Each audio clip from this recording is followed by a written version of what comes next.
नमस्कार, मैं हूं अर्जिता मिश्रा और इंडिया पब्लिक खबर में वक्त है स्पेशल बुलेटिन का, जिसमें हम आपको रूबरू कराते हैं देश और दुनिया की तमाम बड़ी खबरों से विस्तार से। तो चलिए बिना किसी देरी के शुरू करते हैं खबरों का सिलसिला। संयुक्त राष्ट्र में इजराइल और फिलिस्तीन के बीच विवाद के मसले पर आज भारत ने अपना पक्ष रखा है। भारत ने बताया कि आखिर दोनों राज्यों के बीच मसला कैसे सुलझेगा। संयुक्त राष्ट्र में भारत की स्थायी प्रतिनिधि रुचिरा कंबोज ने सुरक्षा परिषद को संबोधित करते हुए कहा कि इजराइल और फिलिस्तीन के बीच स्थायी शांति की गारंटी के लिए कोई दूसरा विकल्प नहीं है। इस विवाद के समाधान के लिए बातचीत ही एकमात्र रास्ता है जो हमें वहां तक ले जा सकती है। बता दें कि इजराइल और फिलिस्तीन दो ऐसे देश हैं जिनका विवाद काफी लंबे वक्त से चला आ रहा है। दोनों देशों के बीच शांति स्थापित करने और मतभेद को खत्म करने के लिए कई बार समझौते हुए, पर निष्कर्ष कुछ खास नहीं निकला। Resolution 2334 was adopted by this Council to reaffirm the international community's firm commitment to prevent the erosion of the two-state solution. It calls upon parties to prevent all acts of violence against civilians, stresses that all settlement activities must cease, and underscores the need to exert collective efforts to launch credible negotiations. Google और alphabet के CEO सुंदर पिचाई ने आज 20 दिसंबर को विदेश मंत्री doctor S Jaishankar से मुलाकात की। दोनों के बीच भारत के डिजिटल परिवर्तन और वैश्विक रणनीतिक विकास पर चर्चा हुई। बता दें कि सुंदर पिचाई ने कल प्रधानमंत्री नरेंद्र मोदी से भी मुलाकात की थी। पिचाई ने ट्वीट कर इसकी जानकारी दी थी और खुशी जाहिर करते हुए कहा था कि आपके नेतृत्व में तकनीकी परिवर्तन की तीव्र गति को देखकर प्रेरणा मिलती है। उधर महिला हॉकी टीम की ऐतिहासिक जीत के बाद केंद्रीय मंत्री स्मृति ईरानी ने बधाई देते हुए देश के प्रधानमंत्री नरेंद्र मोदी की केंद्र सरकार की जमकर तारीफ की। उन्होंने कहा कि राष्ट्र ने देखा कि कैसे महिला हॉकी टीम ने एक बार फिर ख्याति पाई है। वहीं देश भर में 1000 से ज्यादा खेलो इंडिया केंद्रों की स्थापना करके पीएम मोदी ने खेल कौशल को आगे बढ़ाने में बड़ा योगदान दिया है। उन्होंने बताया कि 300 से ज्यादा खिलाड़ी अगले 8 सालों के लिए सालाना 5 लाख रुपए का लाभ उठा रहे हैं। केंद्र सरकार के इसी तरह के सहयोग के चलते अपने ओलंपिक में देखा होगा कि भारत का प्रदर्शन कितना बेहतरीन था और देश ने पहली बार एथलेटिक्स में अपना पहला स्वर्ण पदक जीता और पैरालंपिक में भी 19 पदक जीतकर देश का सिर गर्व से ऊंचा किया।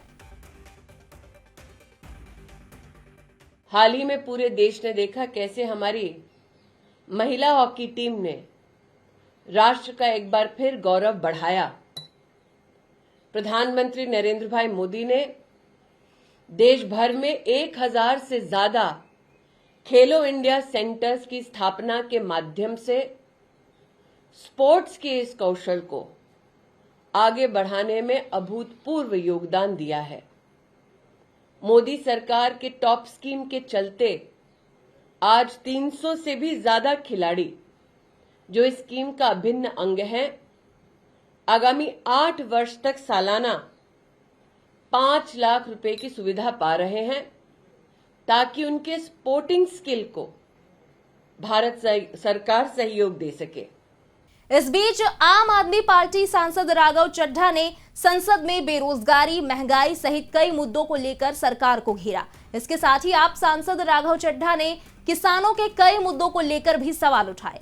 चड्ढा ने महंगाई को लेकर कहा कि साल 2014 में एलपीजी सिलेंडर 400 रुपए में बिकता था, आज इसकी कीमत 1100 रुपए है। प्याज 100 रुपए किलो होने पर वित्त मंत्री ने कहा था कि वो प्याज नहीं खाती, वो आटा, चावल, दूध, दही, पनीर तो खाती होंगी, जिनके दाम आसमान छू रहे हैं। सरकार ने जीएसटी लगाकर थाली और अर्थव्यवस्था बिगाड़ दी है। खाद्य मुद्रास्फीति 10% से 17% के बीच घूम रही है। कांग्रेस ने रुपए को सीनियर सिटीजन बनाकर छोड़ा, जिसके बाद बीजेपी ने कड़ी मशक्कत से आज रुपए को मार्गदर्शक मंडल तक पहुंचा दिया। अक्सर देखा जाता है कि कमजोर करेंसी के चलते एक्सपर्ट बढ़ते हैं, लेकिन भारत में तो उल्टा एक्सपर्ट भी कम हो गए। सर, सरल भाषा में कहूं तो वित्तीय वर्ष की शुरुआत में सरकार को जितना खर्च आवंटित किया गया था, वो सारा पैसा खर्च करने के बाद आज अतिरिक्त पैसा मांगने सरकार इस सदन के भीतर आई है। काश ये सुविधा देश के आम आदमी के पास भी होती सर, जो महीने की 25 तारीख को अपना बटुआ खाली देखकर 5 दिन संघर्ष करके 1 तारीख आने की इंतजार करता है। वहीं यूपी के सीएम योगी आदित्यनाथ 2 दिनों से अपने गृह जिले गोरखपुर के दौरे पर हैं। इस दौरान उन्होंने गोरखपुर में जनता दर्शन में लोगों की समस्याएं सुनी। इसके बाद सीएम योगी गोरखनाथ मंदिर पहुंचे। यहां उन्होंने पहले गौशाला में गाय को चना और गुड़ खिलाकर गौ सेवा की। सीएम योगी अपने 2 दिवसीय दौरे पर गोरखपुर में हैं। इस दौरान वो मंगलवार को गोरखनाथ मंदिर पहुंचे। वहां मंदिर की गौशाला से सीएम योगी आदित्यनाथ का एक वीडियो सामने आया है, जिसमें सीएम योगी गायों को चारा और गुड़ खिलाते हुए नजर आ रहे हैं। हालांकि कोई पहला मौका नहीं है। सीएम योगी अक्सर ही गोरखनाथ मंदिर जाते रहते हैं, तो वो गौशाला में गायों को खिलाते हुए नजर आ ही जाते हैं। कांग्रेस अध्यक्ष मल्लिकार्जुन खड़गे की कुछ टिप्पणियों को लेकर बीजेपी और विपक्षी सदस्यों के बीच संसद में तीखी नोकझोंक हुई। इस बीच केंद्रीय मंत्री प्रहलाद जोशी ने कांग्रेस पर जोरदार हमला बोला है। उन्होंने कहा कि आज की कांग्रेस नकली है। ये सरदार वल्लभ भाई पटेल और महात्मा गांधी की कांग्रेस नहीं है। बता दें कि सोमवार को राजस्थान में एक रैली के दौरान खड़गे ने कहा था कि कांग्रेस देश के लिए खड़ी हुई और अपने नेताओं के बलिदान के बाद स्वतंत्रता प्राप्त करने में मदद थी। उन्होंने सवाल उठाया था कि बीजेपी वालों का आजादी की लड़ाई में क्या योगदान है। खड़गे के बयान के बाद बीजेपी नेताओं का हमला तेज हो गया है। केंद्रीय मंत्री प्रहलाद जोशी ने कांग्रेस पर तंज कसते हुए कहा कि ये डुप्लीकेट कांग्रेस है, नकली कांग्रेस है। ये सरदार वल्लभ भाई पटेल और महात्मा गांधी वाली कांग्रेस नहीं है। कांग्रेस पार्टी के अध्यक्ष और leader of the opposition in Rajya Sabha कल राजस्थान में अलवर में जो भाषा प्रयोग किया है, अभद्र भाषा, ये भारतीय जनता पार्टी की तरफ से और पार्लियामेंट्री पार्टी अफेयर्स के मंत्री के नाते, पूरा पार्लियामेंट के नाते मैं घोर निंदा करता हूं। I strongly condemn this. ये जो क्लेम करते हैं ना, ये जो स्वतंत्र सेनानी जो थे, स्वतंत्र आंदोलन में जो भाग लिए थे, वो सब हमारा ही है। ये basically this is the wrong concept and wrong thinking and wrong approach of the Congress party. इसी बीच बीजेपी नेता और केंद्रीय मंत्री स्मृति ईरानी पर विवादित बयान देकर फंसे कांग्रेस नेता अजय राय ने माफी मांगने से इनकार कर दिया है। राय ने कहा कि मेरा किसी का अपमान करने का इरादा नहीं था। यह हमारी बोलचाल की भाषा है, जिसका अर्थ है कि कोई अचानक प्रकट होता है, कुछ कहता है और फिर गायब हो जाता है। यह असंसदीय भाषण नहीं है, तो मैं माफी क्यों मांगू। अजय राय ने सोमवार को सोनभद्र में केंद्रीय मंत्री पर व्यक्तिगत और अभद्र टिप्पणी की थी। राय ने कहा था कि राहुल गांधी, राजीव गांधी इस सीट यानी अमेठी पर चुनाव लड़े हैं। कई कल कारखाने लगाए गए, अब आधे से ज्यादा कल कारखाने बंद पड़े हुए हैं। स्मृति ईरानी केवल आती हैं और लटके झटके देकर चली जाती है। कांग्रेस कार्यकर्ता चाहते हैं कि राहुल गांधी वहां से 2024 का चुनाव लड़े।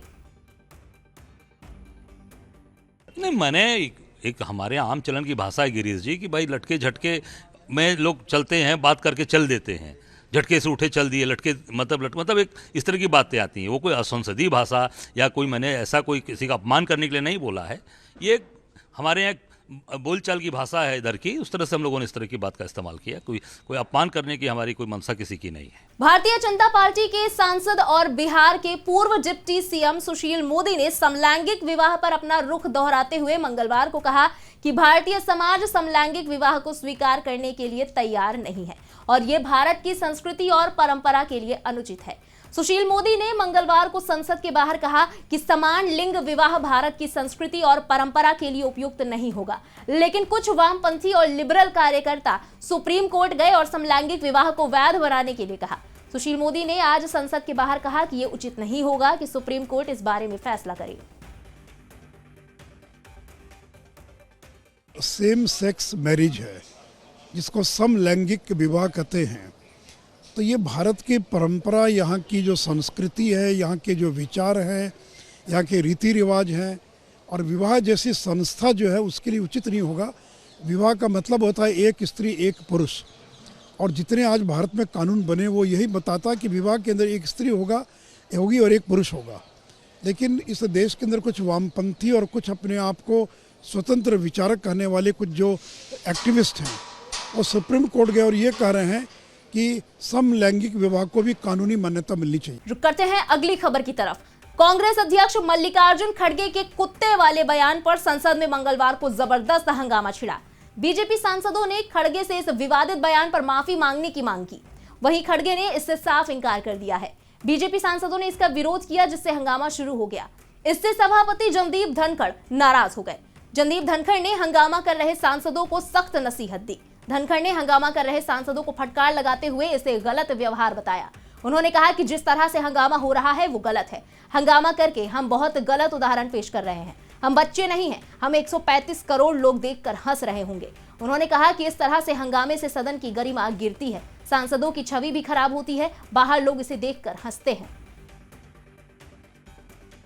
बाहर जो कहा अगर फिर यहाँ रिपीट करूंगा, इन लोगों के लिए बहुत मुश्किल हो जाएगा, क्योंकि जो आजादी के वक्त माफी मांगने वाले लोग और जो आजादी के लिए जो लड़े हैं उनको पूछ रहे हैं आप माफी मांगो। और दूसरी बात, वहां पर बात ऐसी आई कि देश को एकता रखने के लिए ये कांग्रेस पार्टी ये सब भारत तोड़ो यात्रा कर रही है, ऐसा क्रिटिसाइज उन्होंने किया।